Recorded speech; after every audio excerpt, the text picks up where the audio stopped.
Well, hey there, everyone. So yes, my subtle hints again are being used because I am doing another dress from the Beauty and the Beast. So this week I'm doing a more well-known one because I was able to find the material at Goodwill. Hold on, let me go get it.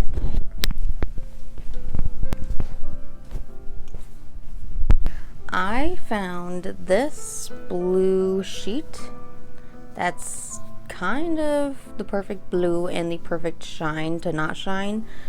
And I decided that I wanted to do Belle's beginning dress slash most of the movie dress that she wears in the village and everything.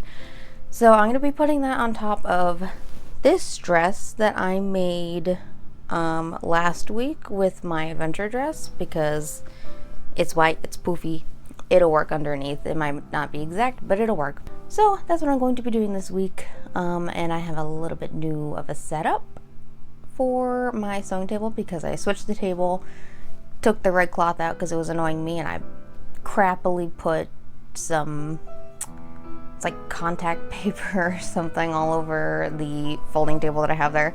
So it looks, don't look at it too close because it's kind of crappy, but it looks better.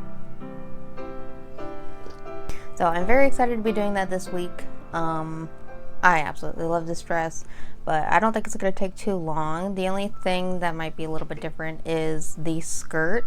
I have decided that I'm only from here on out going to be doing skirts that are square or rectangle panels because I've tried doing like the triangle, like if it's curved, I just cannot hem it. I don't know. Like, I can't do it. So it has to be literal straight lines. So it's probably going to look a lot like this dress where it has just a little bit of a ruffle. Because that's what we're just going to have to deal with because I'm not doing anything else. And then I'll probably just take a random white sheet that I have somewhere and make the apron. So it shouldn't be too bad. Hopefully. I couldn't imagine it'd be bad. The back's probably going to be a lace-up because I don't like zippers and I like lace-up backs. So not exact, but you know what? I don't really care. It's going to be cute. So we're going to do it. Anywho-de-doo, let's get to it. So I just wanted to show a bit of how I make my patterns. So as you can see, this is the front of the bodice of the corset pattern that I do keep using for most of my patterns. It just fits me perfectly, so I just end up using it for a guide for the rest of them.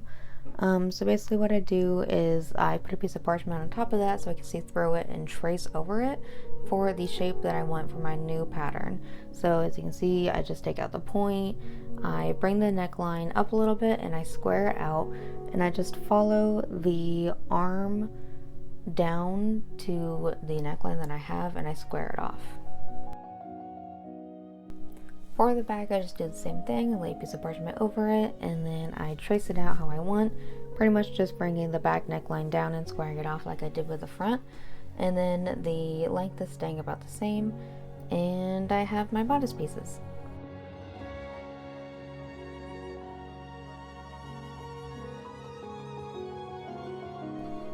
As you can see, it is a bit of a process. I adjust the lines as I go, and I scratch out whatever lines I don't like, and then I know what I like for my bodice.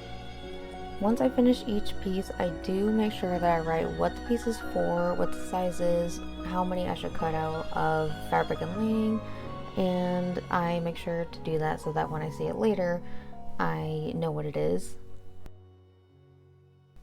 Once I have those pieces all cut out, I then place it on my fabric. For this, I'm actually doing, so it's a cut to lining and a cut to fabric, but I'm just using all of these same, and the reason I'm cutting two instead of on the fold is because you can see in the animation that she has a seam down the middle of the front and the back. So it's actually 4 pieces all sewn together. So I'm doing that with this.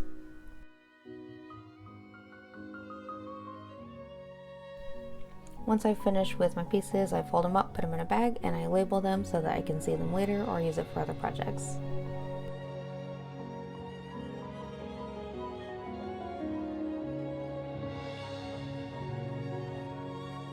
The first step to putting this bodice together is sewing both the lining and the outer fabric of the front bodice together. And as you can see, I'm going at an angle because I am accounting for the dart that I had in my corset pattern. So it'll work itself out later, but that'll just make it so it's better on my waist. And it is pointed, but that gets fixed when I sew everything together. And then for the back, I do the same thing. I sew them down the middle of both the lining and the outer fabric, and I just do it in a straight line like normal.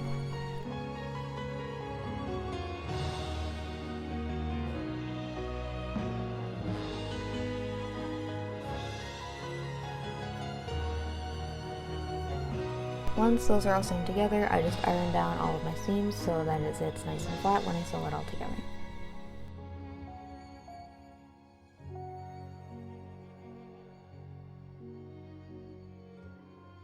The next step is that you're going to take your front bodice and back bodice and sew them together at the side. And you don't want to sew at the other side yet because that's where the zipper is going to be. I actually did do a zipper instead of a corset because I thought it would just look better. And then you do the same thing with the lining. Once the lining and the outer fabric are sewn together, you're going to lay them right sides together and pin all along the outside of every edge except for the bottom.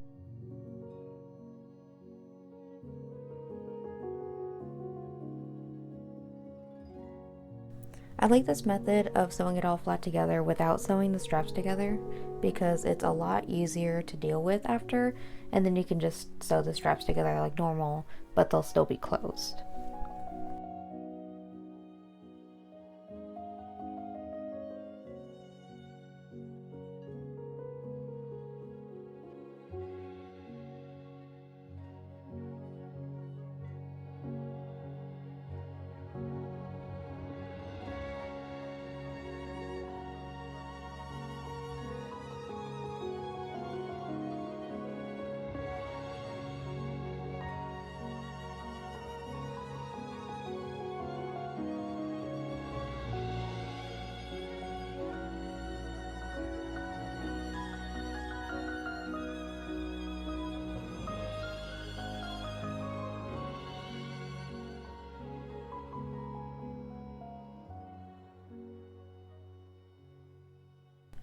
Once you've done that, you're going to just take a chopstick, which is what I use, and you're going to poke out all of the armholes and turn everything right side out.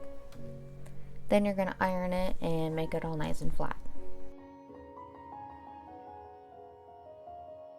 Make sure that when you get to the corners of the front and the back bodice that you cut away on the seam. That way it'll sit flat and not wrinkle.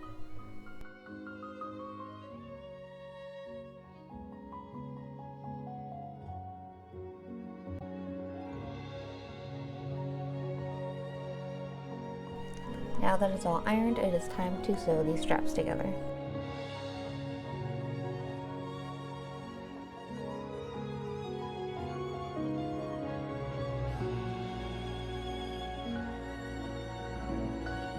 Once you sew the straps together, you can go ahead and add the zipper to the open side.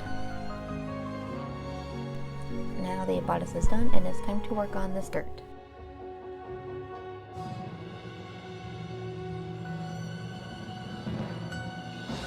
For the skirt, I don't have a very specific measurement. I just kind of use whatever is left of my material to make two big rectangles that I will end up gathering later.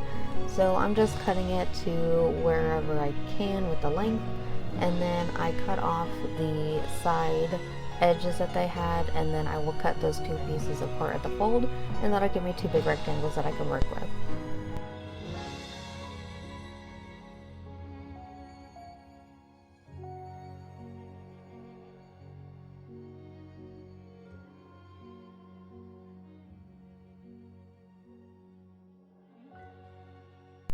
I did French seam the seams of the skirt. There were only two because it was the two panels.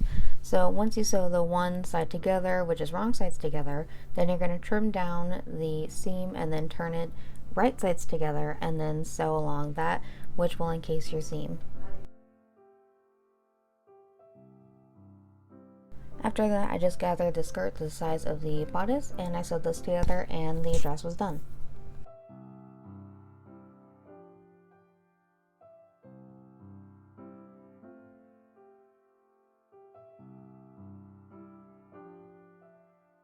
now it's time for the apron. So I basically just made a little rectangle and I hemmed all the edges except for the top, and then I just gathered that to the size that I wanted. Once I was gathered, I basically just made a waistband with really long sides so that I can use it as a tie as well, and the apron was done.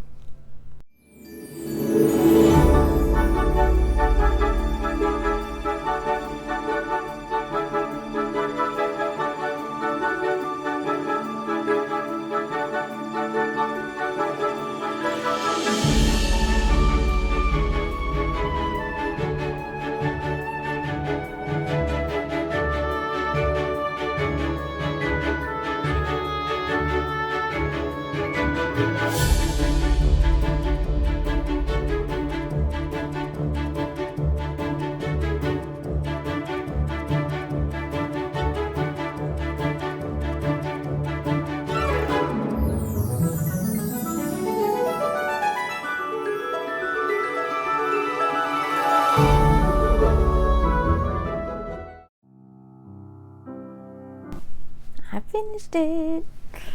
This actually, as soon as this part was done, the rest I finished in a singular day. So that was a pretty quick sew. I was pretty zoomy yesterday.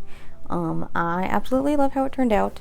The top was perfect. As you can see, I did end up doing a zipper and not a corset back because I just it was easier, I guess, but I did it. Yeah, no, it turned out really good. I think it looks a lot like hers. The color is just perfect. I can't believe I found it in a bedsheet at Goodwill. And then the apron I had left over from the material, the sheet that I used for this, so that matches really great too, and then I can use this for other stuff as well. So yeah, I think that turned out really good. Expect more to just be layered on top of this white dress because it's super easy once this is done. I hope you liked the new format of me filming the down shot because I wanted to show a bit more of how I did things more than just vibing, you know. So I mean, I show a bit more of how I actually make my patterns, which is out of a corset pattern that I made that fit me just perfectly, and then I could just modify it from that and it just show the rest of the process. So I hope that helps for anybody who's trying to make this. I know this isn't exactly a tutorial, but you know, I hope it helped nonetheless. And I hope you liked this video, and I'm planning on doing a lot more character sews, so just get ready for that. And since I finished this so early, I'll probably spend the rest of the day crocheting for my Etsy. So get ready for some Halloween spoopy Etsy stuff because I have ideas and I'm ready to put them on there. So get ready for those to drop maybe next week. Maybe or maybe not. I'll do like a week of crocheting and show what I crochet and then put it on my website. So who knows? Or I might just end up doing another costume sew. Who actually knows? Anyway, so I hope you liked this video. I really enjoyed making it and I thought it turned out really good. Yeah, show a like and subscribe if you want to see some more. I post most Fridays at noon, and thank you for watching.